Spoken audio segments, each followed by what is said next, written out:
اللہ علیہ واحد آدمی تھے، 2 نہیں تھے، 3 نہیں تھے، تنہا تھے، اتنا بڑا مجمع ہے الحمدللہ۔ اگر اس مجمع نے واقعی سچے دل سے تو کر لی نیت تو یہ مجمع پوری دنیا کے اندر انقلاب برپا کرنے کے لیے کافی۔ حقیقت یہ ہے مولانا یاس رحمۃ اللہ علیہ 2 نہیں تھے، 3 نہیں تھے، تنہا۔ لیکن کیا ہے مولانا امیر رحمۃ اللہ علیہ نے لکھا ہے کہ آپ کے اندر کی بے چینی، عجیب بے چینی، رات میں اٹھ کر کے چکر لگا رہے، بلکہ لکھا ہے کہ آپ کے اندر کی بے چینی ایسی تھی ماہیے بے آب کی طرح تڑپتے تھے، جیسے مچھلی کو تالاب سے پانی سے نکال دو اور سوکھی زمین پر چھوڑ دو، کیسے پھڑپڑاتی ہے، کیسے پھڑپڑاتی ہے زمین، وہ مچھلی کیسے پھڑپڑاتی ہے، ایسے مولانا یاس رحمۃ اللہ علیہ بے دینی کو دیکھ کر کے پھڑپڑاتے تھے۔ ہائے یہ اللہ کے نبی کی امت ہے، ہائے یہ میرا پڑوسی ہے، ہائے یہ شہر، ہائے یہ دیہات، ہائے یہ گاؤں، اور ہائے یہ صوبہ، ہائے یہ ملک، ہائے یہ دنیا کہاں جا رہی ہے، اس کے پیچھے تو میرے نبی کے آنسو بہے ہیں۔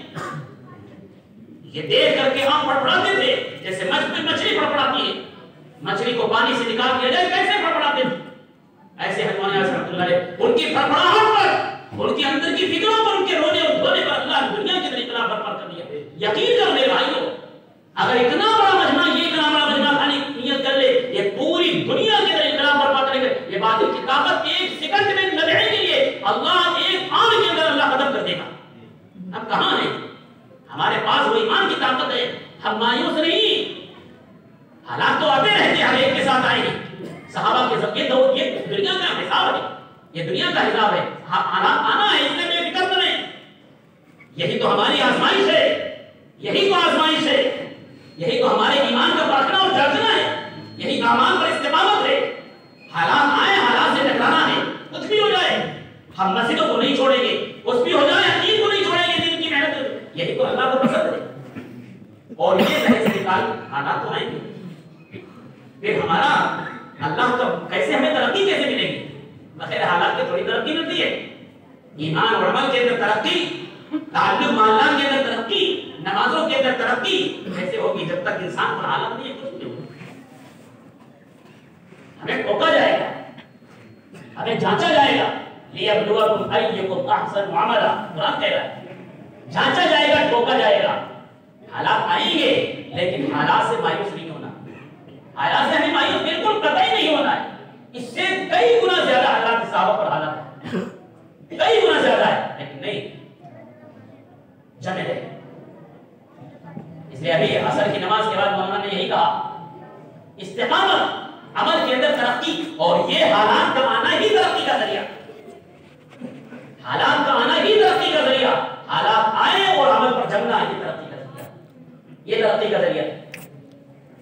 اس لیے میرے بھائیوں، صحابہ کی سیرت کو سامنے رکھنا، تو ہم نے سب سے پہلے جو شروع میں بات کہی، یہ جو محنت ہے، جس محنت کی بنیاد پر ہم جمع ہوئے، اس محنت کو کئی محدود آدمی کرتے ہیں، محدود لوگ نہیں میرے بھائیوں، یہ بھی اس کو ہم گناہ سمجھیں۔ نماز پڑھنے والا، تلاوت کرنے والا، ذکر کرنے والا، اس کو بھی گناہ سمجھے کہ اگر یہ پڑوس کا ہمارا مسلمان بھائی ہے، اور حقیقت میں آپ گناہ سمجھتے ہیں، ایسا نہیں، آپ بدگمان نہیں، آپ اس کو گناہ سمجھتے ہیں، گناہ نہ سمجھتے ہوتے تو شادی بیاہ میں اس کو بھی چھوڑ دیتے۔ آپ سوچتے ہو شادی بیاہ میں آ جائے، شادی میں دعوت دے دو، دلجوئی ہو جائے گی، ایک اخلاقی تو ہے، ایک اندر کی ایک اخلاقی غیرت ہی تو ہے، تو آپ اس کو دعوت دیتے ہیں۔ تو جہاں آپ اس کو شادی کی دعوت دیتے ہیں، کلیمے کی دعوت دیتے ہیں، آپ اللہ سے جڑنے کی دعوت دے دو، کیا کرنے ہیں؟ اس لیے علماء نے کتابوں میں لکھا ہے، ایک آدمی رات بھر نوافل پڑھے، دن بھر روزہ رکھے، رات بھر نوافل پڑھے، دن بھر روزہ رکھے، لیکن یہ اس کے مقام کو نہیں پا سکتا، تو ایک آدمی کے، ایک مسلمان کے بے دینی کو دیکھ کر کے اس کے دروازے پر کچھ لٹکا رہا ہے، اس کو بھی اپنے ساتھ لگا لیں۔ جہاں ہم ولیمے کی دعوت دیتے ہیں، کہاں اس کی دعوت دیں گے، بھائی مسجد سے جڑ جاؤ، آمد مساجد سے جڑ جاؤ، دین کو زندگی میں داخل کر لو۔ بس یہ ہے، خالی ایک کرنے کی چیز ہے، اندر ذہن سے، ایک اندر ذہن کے اندر اتارنے کی چیز ہے کہ اس کو ہمیں کرنا ہے، اندر سے آدمی تیار ہونا، یار اس کو بھی اپنے کام میں شامل کرنا ہے۔ جہاں ہم ساری چیزیں کر رہے ہیں، جاتے ہیں بیمار پرسی کے لیے جاتے ہیں, مزاج پرسی کے لیے جاتے ہیں, اور اس کے وہاں نکاح ہوتا ہے, اس کے دعوت ہوتی ہے تو ہم 2 گھنٹے پہلے پہنچ جاتے ہیں اس کے ہاتھ بڑھانے کے لیے. اگر وہ بیچارہ قرضدار ہے, اس کے وہاں کوئی بیمار ہے, تو جو کچھ ہم سے ہو سکتا ہے اس کا تعاون کرتے ہیں. تو ساری کارے خیر ہے, اس میں کوئی وہ نہیں دو رائے نہیں. جہاں یہ کرتے ہیں تہاں یہ بھی محنت شامل کر لو کہ ہاں آج یاد تو آئے نہیں تھے, بس سلام پھیرا, ہم نے دھیان دیا, آج ہمارے پڑوس کے اندر 4 گھر ہیں, اس میں سے صرف ایک ہی آدمی آیا ہے, 3 نہیں, اور پہنچ گئے. انتقال کی خبر جب آتی ہے گھر کے اندر تو کیسے آدمی بھاگتا ہے, کیسے بھاگتا ہے؟ میرے بھائیوں, اگر یہی اندر کی بے چینی اگر اسی پر آ جائے, پوری دنیا کے اندر انقلاب آ جائے, پوری دنیا میں انقلاب آ جائے. آج اگر کوئی بیمار ہوتا ہے تو آنکھوں میں آنسو آ جاتے ہیں, کسی کا انتقال ہو جاتا ہے تو آنکھوں میں آنسو آتے ہیں, اور اگر ہماری فصلیں برباد ہوتی ہیں تو آنکھوں میں آنسو آتے ہیں, اور ہمارے گھر کے اندر کوئی بھی حالات آئے آنکھوں میں آنسو آ جاتے ہیں. لیکن افسوس ہے کہ آج ہمارے پڑوس میں بے نمازی آنکھوں میں آنسو, آنکھوں میں آنسو. تو جہاں یہ سارے کام کرتے ہیں, ایک یہ بھی محنت شامل کر لیں کہ ہم جاتے ہیں دعوت دینے کے لیے, ولیمے کی ہم جاتے ہیں اس کے مزاج پرسی کے لیے, انشاءاللہ اسے بھی ہم دعوت دے دیں گے. اتنا بڑا کار خیر ہو گیا. آپ کی بات اس کی سمجھ میں آ گئی, وہ مسجد والا بن گیا, وہ مسجد والا بن گیا, اس نے گناہوں سے توبہ کر لی, وہ مسجد والا بن گیا. اتنا بڑا کام ہو گیا, اس کے ذریعے سے کتنے لوگ مسجد پر جمع ہو جائیں گے. اس لیے بھائیوں, اس کو بھی ہم گناہ سمجھے, یہ بھی گناہ ہے, یہ بھی گناہ ہے, اور یہ وہ گناہ ہے.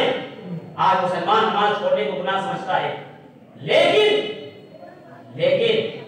ایک بے نمازی ہے, اس کو نمازی بنانے کی محنت کو نہ کرنا, اس کو گناہ نہیں سمجھتا, اس کو گناہ نہیں سمجھتا. تو یہ وہ جرم ہے جو اللہ معاف نہیں کرتا. اس لیے میرے بھائیوں, اسی لیے کہتے ہیں تعلیم کے حلقوں کے اندر بیٹھ کر کے جب صحابہ کی سیرت کو ہم سنیں گے, صحابہ کے واقعات کو ہم سنیں گے, تو ایک اندر ہمارے اندر سے بے چینی پیدا ہوگی, ایک اندر سے ہماری طرف ایک فکر اندر پیدا ہوگی کہ ہاں یہ لوگ ہیں, ایسے لوگوں نے قربانیاں دی, ایسے قربانی دی. تعلق اللہ سے جڑنا, اللہ سے تعلق جڑ جائے, ایمان کامل, اندر کا یقین اللہ کی ذات سے ہو جائے, پھر دیکھو دنیا کے مزے, زندگی کی کیا مزے ہیں. یقین جانو میرے بھائیوں, اگر وہ ہمارے پرانے اکثر مثال دیتے ہیں نا, کہتے ہیں جس کے لگی ہے وہ لگا ہے.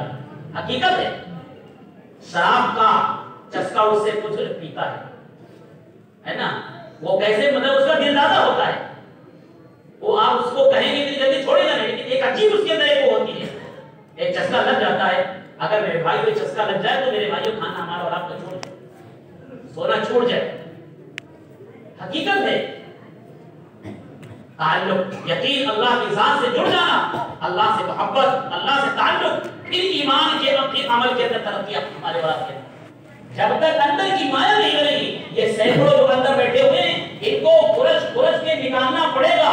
اور اس کی ترکیب یہی ہے کہ ہم روزانہ ایمان کی مذاکرے, اللہ کی قدرت کو, اللہ کی بڑائی کو, اللہ کی عظمت کو, تاکہ اندر سے نکلیں. اور جب اندر سے نکلیں گے پھر اللہ دل میں آئے گا, اور جب دل میں اللہ آ جائے گا تو زبان سے جو کہیں گے وہ اللہ کر کے دکھائے گا, وہ اللہ کر کے دکھائے گا. رابعہ بصریہ بہت بڑی ولیہ گزری ہے, آپ نے سنا ہے, ان کا نام بھی ماشاءاللہ پڑھا بھی ہے. ایک مرتبہ کے گھر کے اندر چور آئے, کمرے میں سوئی ہوئی. اب وہ ادھر ادھر اس نے دیکھا, تلاش کیا, کسی کو کچھ نظر نہیں آ رہا, تو اس نے سوچا چلو کچھ نہیں تو ایک چادر پڑی ہوئی تھی, کچھ نہیں تو یہی ہاتھ لگ جائے گی. تو اس نے چادر اٹھائی اور چادر اٹھا کر کے وہ چلنے لگا. جیسے ہی وہ بھاگنے کی کوشش کی, اللہ نے اس کی آنکھوں سے بینائی چھین لی. اب پریشان, ارے اب کارے تو کیا کریں, کدھر بھاگے, جو اندھائی ہو گیا تو بھاگے تو کدھر بھاگے. اب اس نے سوچا بچنے کی کوئی صورت نہیں, بس یہی شکل ہے. اس نے فوراً جہاں سے چادر اٹھائی تھی وہیں سے چھوڑ, اور جیسے ہی چھوڑی فوراً اللہ نے آنکھوں کے اندر روشنائی کو, بینائی کو واپس لوٹا. اب جب واپس لوٹی, جیسے ہی بینائی تو فوراً وہ بھاگا. اب نکل یہاں سے. جب بھاگنے لگا تو ایک آواز آئی, میاں کہاں جا رہے ہو, معلوم تمہیں ہونا چاہیے ایک دوست جو سو رہا ہے اس کا دوسرا دوست تو جاگتا ہے. کیا کہا؟ آواز آئی؟